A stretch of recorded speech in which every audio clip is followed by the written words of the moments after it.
Je me rappelle, il y a un prof qui m'a pris littéralement devant tout le poste infirmier, puis elle s'est mise à crier. Comment tu peux faire une erreur comme ça? T'es pas compétente. Tu me dis ça devant tout le monde.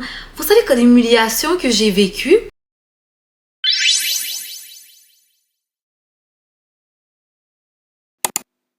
Allô, bienvenue à ma chaîne YouTube, Viva Geno.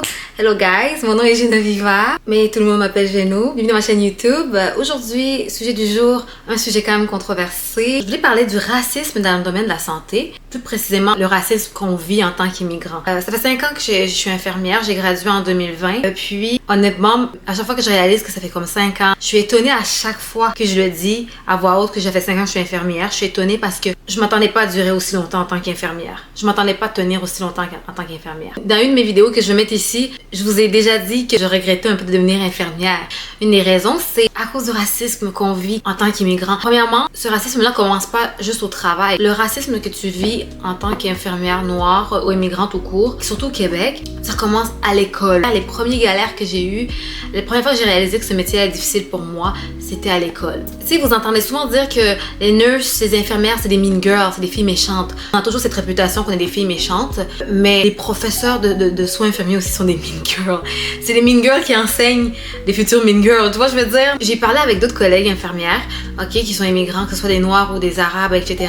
J'ai réalisé qu'on a tous eu le même parcours. Au début, honnêtement, je me gaslightais en croyant que ok, c'est juste une expérience personnelle, c'est juste moi qui ai eu un mauvais parcours. En parlant avec ces gens, j'ai réalisé que ils m'ont vécu tout le même processus en tant qu'immigrant. Que ce soit au cégep ou à l'université, les profs te détectent tout de suite et ils te lâchent pas le cul.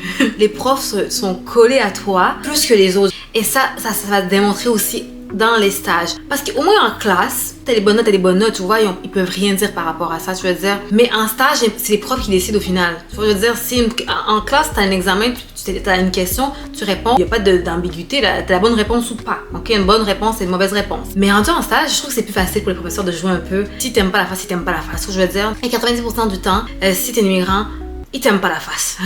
Moi, je me rappelle, je faisais des crises d'anxiété quand je faisais les stages. La première expérience n'était pas si pire en stage.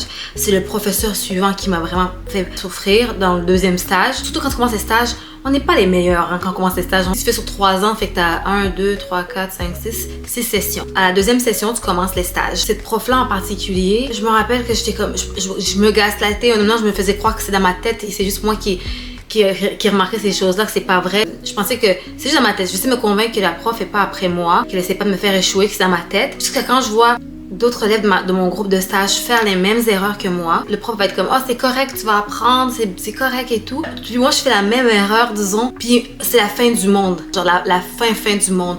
Je suis comme « Mais c'est une blague, là. » Elle vient littéralement, l'autre personne, j'ai vu la personne faire la même erreur que...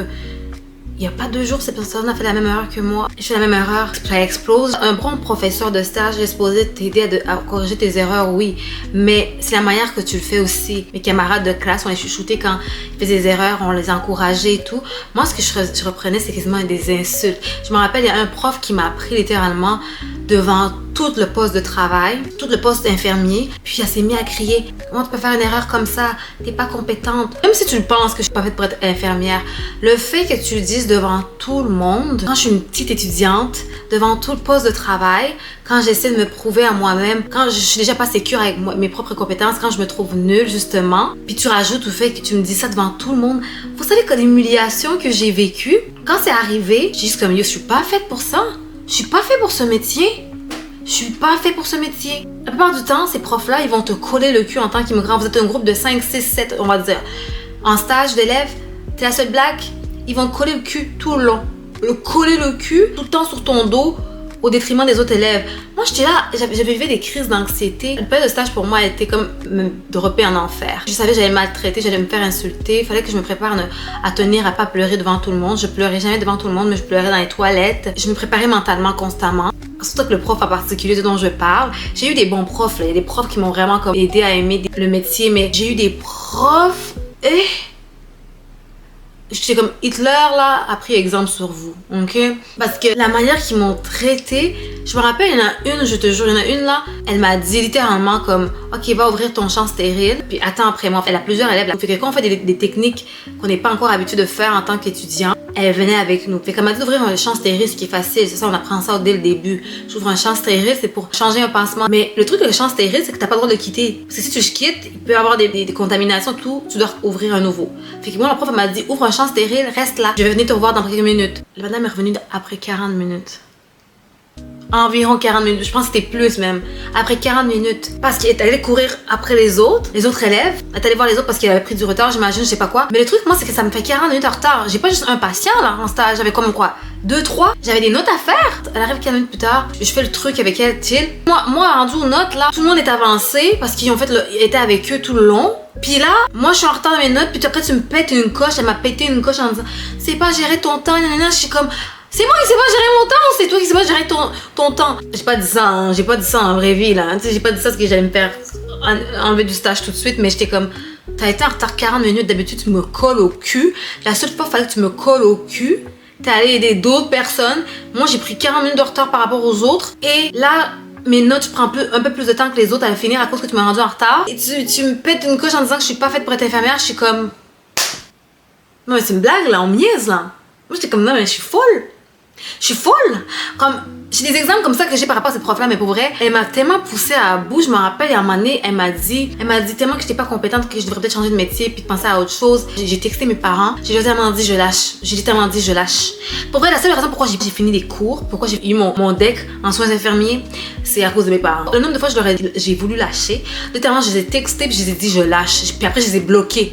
J'ai bloqué après mes parents parce que je voulais pas qu'ils m'encouragent à rester parce que ma mère, mon père m'encourageaient et tout en me disant comme, imagine comment tu vas pouvoir prouver à ces gens, à ce prof-là que tu as réussi malgré son découragement, malgré qu'elle t'a insulté, elle disait que t'étais pas bonne infirmière. Imagine comment tu vas marcher à la remise de diplôme, elle va te voir. Puis quand ils m'ont dit ça, ça m'a encouragée, malgré que je les avais bloqués pendant au moins quelques jours, le temps que je vive mes émotions, je voulais lâcher, moi j'étais prête, hein. Moi ma décision était prise, mais quand ils m'ont dit ça, j'étais comme, là, ma motivation de base de vouloir aider les gens en soins infirmiers, ma motivation était transférée. J'avais de la haine et de la colère de la manière que j'étais traitée et je voulais absolument la prouver que she was wrong. Honnêtement, ce qui m'a rassurée par rapport à comment j'ai été traitée, on peut être maltraité. Puis des fois, surtout les gens de la race blanche ont souvent tendance à te dire quand tu reçois des micro-agressions, tu te fais dire que c'est pas vrai, que c'est dans ta tête, que tu vis pas du racisme. Mais ce que j'ai aimé, c'est que j'avais un groupe. Mon groupe de stage à ce moment-là, c'était vraiment des filles particulières parce qu'ils m'ont littéralement dit, Geno, elle te traite vraiment mal. Faut t'aller dénoncer, puis si tu veux qu'on te couvre comme témoin, dans le sens qu'ils vont témoigner pour moi. Ils étaient prêts à faire ça, mais dans ce temps-là, j'étais tellement pas la même femme que je suis maintenant, puis j'avais tellement peur des répercussions, j'avais tellement peur qu'on m'enlève du programme si je me plaignais parce que tu sais, beaucoup. Les nurses, les professeurs de soins infirmiers se protègent entre eux, tu vois. Puis j'avais tellement peur de dénoncer que je l'ai pas fait. Mais voir des collègues québécoises me baquer en disant que non, t'es pas folle puis que t'as été maltraitée, ça m'a donné juste un petit coup de pouce encore plus, comme ça m'a confirmé que j'étais pas mauvaise comme ça en fait, et comme ils ont vu que j'étais maltraitée puis on m'avait mis des bâtons dans les roues à chaque étape, puis ça m'a vraiment encouragée, tu vois. Fait que ça m'a encore motivée encore plus avec l'aide de mes parents, ça m'a encore plus craqué à finir jusqu'au bout. Puis vous savez ce qui est le pire dans tout ça, guys, c'est que même si j'ai fini, moi j'étais prête à marcher, recevoir mon diplôme sur le stage, passer devant ces deux profs, faire comme vous voyez, vous m'avez pas fait tomber, j'ai quand même réussi malgré la manière que vous m'avez traité, malgré vos commentaires. Mais j'ai gradué pendant la maudite pandémie, ok? J'ai pas eu de cérémonie de graduation. J'ai gradué en 2020, on n'a pas eu de cérémonie de graduation. I was so mad! Et je voulais tellement prouver, genre, que j'avais réussi. Mais quand on a gradué, honnêtement, je vais plus voir cette école, je vais plus voir le cégep du tout. J'ai même pas pris de photo finissant. J'étais comme, c'est fini, I'm over it. I was done. Ma part est faite.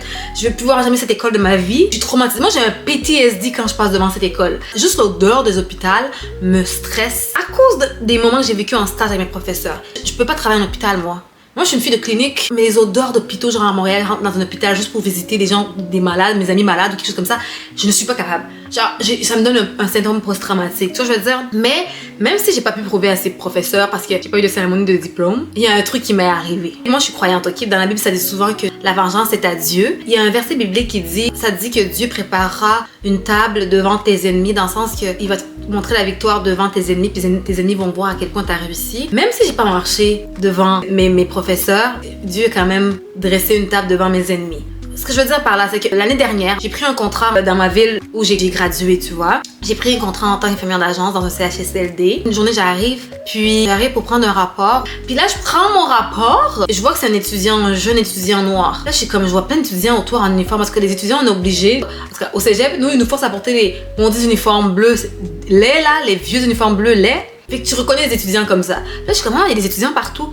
Là, je suis comme, ah, c'est un étudiant qui me donne son rapport. Il avait l'air stressé. Puis il y a une madame qui vient s'asseoir à côté de l'étudiant.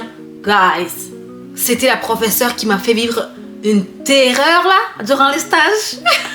Cette professeure-là était là, en stage avec ses élèves. Elle m'a reconnue, je sais qu'elle m'a reconnue. La face qu'elle a fait, c'était comme genre de surprise. Elle était comme surprise de me voir là. Elle était surprise de me voir là. Mais vous voyez la fierté que j'avais, moi, à prendre le rapport. Je prenais le rapport, je posais des questions plus pour sur les patients, un peu plus pour avoir plus d'informations à l'élève. L'élève était en train de trembler comme ça, là, à essayer de donner le rapport. Mais moi, I was like, dans ma tête, j'étais comme, Seigneur, merci, God. J'étais comme, ces gens-là savent pas que j'ai réussi, ces gens-là savent pas que j'ai gradué. Avec la manière qu'ils m'ont fait souffrir, ils savent pas, mais regarde Dieu a dressé une table devant mes ennemis, littéralement. Dans le sens comme Dieu s'est vengé, c'est la meilleure vengeance, c'est montrer que j'ai réussi, puis que 4 ans plus tard, dans le temps, c'était 4 ans plus tard, que j'exerce encore ma profession. Comme, I was so proud of myself and I was so grateful to God parce que même ça a pris 4 ans, ma vengeance s'est faite. Tu vois?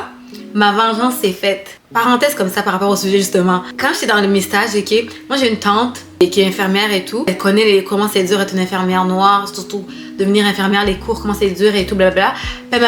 Puis elle m'avait dit littéralement, ta seule chance de pas souffrir en stage en tant qu'immigrant, c'est avoir un autre noir à côté de toi. Okay? Si vous êtes 2 noirs, elle peut pas vous attaquer aux 2, ok? Elle va choisir un de vous 2. Quand tu y penses, c'est drôle, mais ce moment, j'étais comme, damn, j'étais là à prier, Seigneur, qu'on soit 2 immigrants. Au moins, ça me donne une 50% de chance que ce soit moi qui soit choisi pour être terrorisé.